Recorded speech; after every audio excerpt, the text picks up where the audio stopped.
Hi everyone, this is Dr. Nitin Chhoda and welcome to this episode of Ignition Time. I hope everybody had a wonderful Valentine's Day weekend. What an eventful weekend. Former President Trump was acquitted.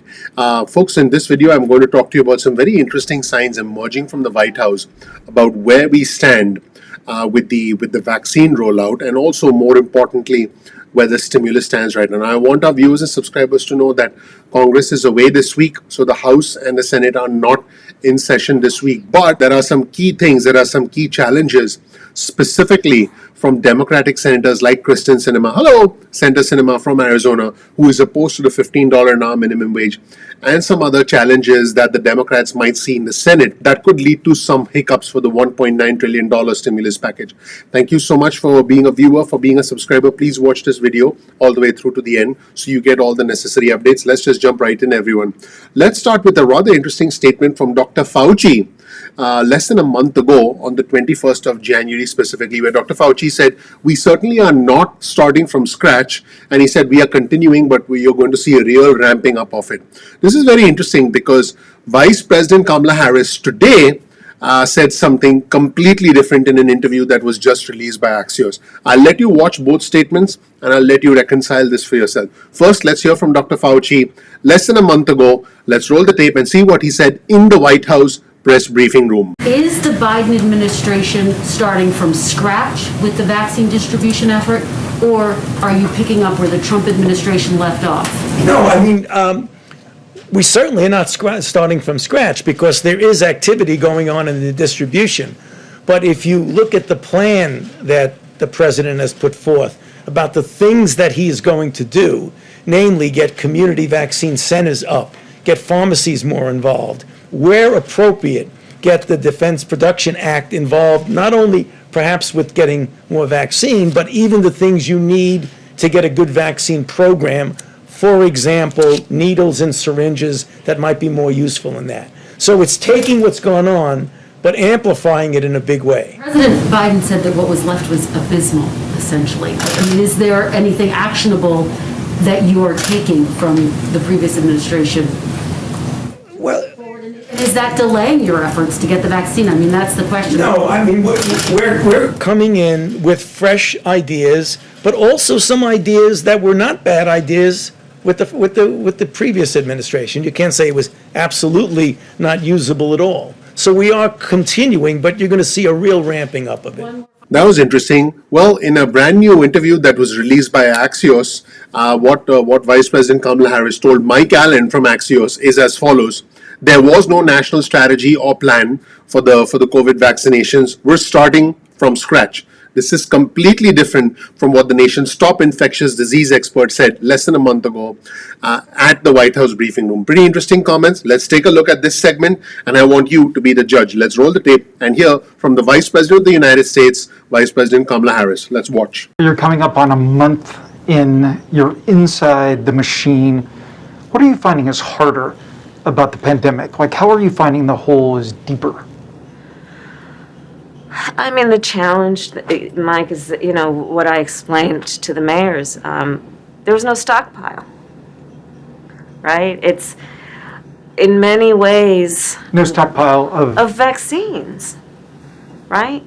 So we're looking at this. There was no national strategy or plan for vaccinations. We were leaving it to the states and local leaders to try and figure it out. And so in many ways we're starting from scratch on something that's been raging for almost an entire year. And that's And so are you having to adjust your sights now of what's possible given that? And to challenge that everything is possible, we've got to figure out a way. That has to be our standard. Our standard has to be everything is possible, but we're going to have to work like heck to get it done. Which means, again, no patience for delay, no patience for no patience for it can't be done. That's how I feel about it, and maybe that's why everybody was laughing, because sometimes I express that kind of emotion in meetings. So that was interesting. We shouldn't be put in a position where we have to ask ourselves, do we believe the nation's top infectious disease expert who spoke in the White House briefing room, or do we believe the Vice President of the United States. Let me know what you think in the comments section below. In the meantime, here's a brand new headline on your screen from CNN, which reads, Congress COVID relief negotiations, stimulus talks get into full swing. By the way, we'll provide you with a link to all of our resources in the description section below, so make sure you check them out for yourself. I'll directly quote this interesting article in CNN, which reads as follows. The next 4 weeks will test Democratic unity and require the party's progressives and moderates to put aside philosophical differences over the scope of what is needed for the recovery right now. Now, before I go further, let me highlight the philosophical differences. There's Bernie Sanders. What's up, Bernie? And there's Congresswoman Alexandria Ocasio-Cortez. Both of them are not only in favor of the $1,400 stimulus checks, but both are strong proponents of the $15 an hour minimum wage. Now, guess who is not a strong proponent of the $15 an hour minimum wage? Joe Manchin, the Democrat from West Virginia. What's up, Joe?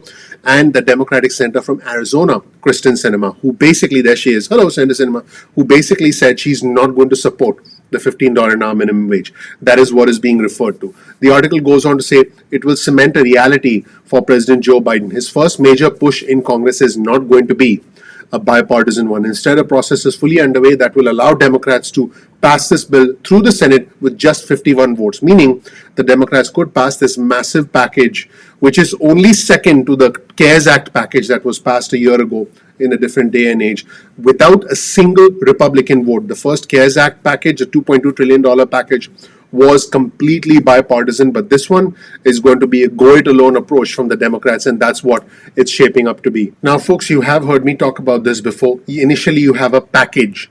The package, when it becomes drafted into a bill, so the package becomes a bill, that bill has to pass both the House and the Senate. And then when it goes to the president's desk for signing, and the president signs it, that's when the bill becomes law.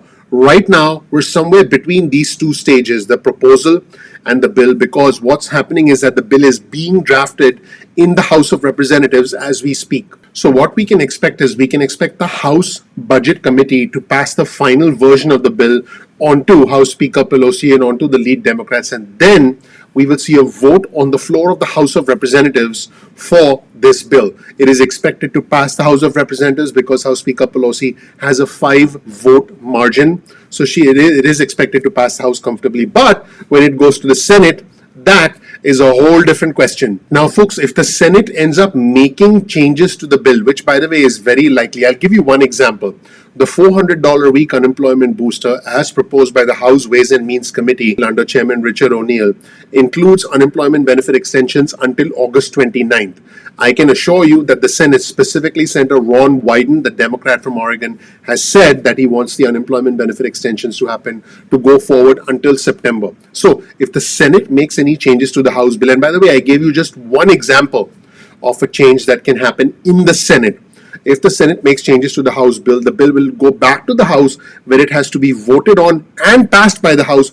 Both these things have to happen before the deadline of the 14th of March, which is when a majority of unemployment benefits expire, specifically the PEUA program, the PEUC program, the $300 a week booster expires. So all of these things have to happen, and we don't have a whole lot of time left. At the time I'm recording this video, we have less than 4 weeks left to get all of this done, to get the House and the Senate essentially united behind a package which President Biden has clearly indicated he's ready to sign. And earlier, I mentioned Joe Manchin from West Virginia and Senator Kristen Sinema from Arizona.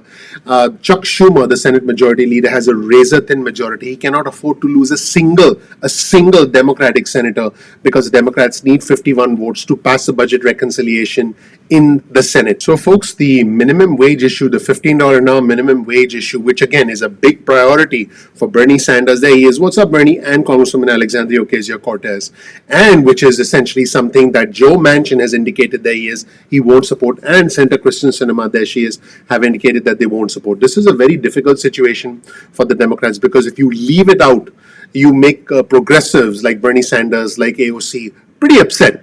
And if you include it, Chuck Schumer knows he's not going to get the vote from Senator Kristen Sinema. He probably may lose the vote also of Joe Manchin, but he can't afford to lose a single one of them, and this puts the Democrats in a very difficult situation because the $15 an hour has the potential to derail the entire stimulus package. I believe that the $15 an hour is going to end up on on the chopping board and the rest of the package is going to go forward. That is what I believe is likely to happen. So I don't want you to be too concerned, but I do want you to be aware of everything that's going on right now. And finally, Senator Kristen Sinema's spokesperson said this in a statement to CNN. Kristen is working to ensure that the next relief bill is laser focused on addressing Arizona's immediate needs and believes all proposals not related to those immediate needs, like the minimum wage increase, must be excluded from the package. So that's where things stand, everyone. Thank you so much for watching. Let me know what you think in the comment section below regarding these contradictory statements from the nation's top infectious disease expert and the Vice President of the United States, and this rather interesting situation that the Democrats find themselves in as we get closer to the March 14 deadline, and as Congress is not here this week. They are out of session. Neither the House nor the Senate are in session this week. That's why things stand, everyone. Let me know what you think. Also, please click the like button. Please subscribe. Please enable notifications. That would mean a lot to me personally. That really helps out the YouTube algorithm. Thank you so much for watching. I'll talk to you soon. Take care. Bye.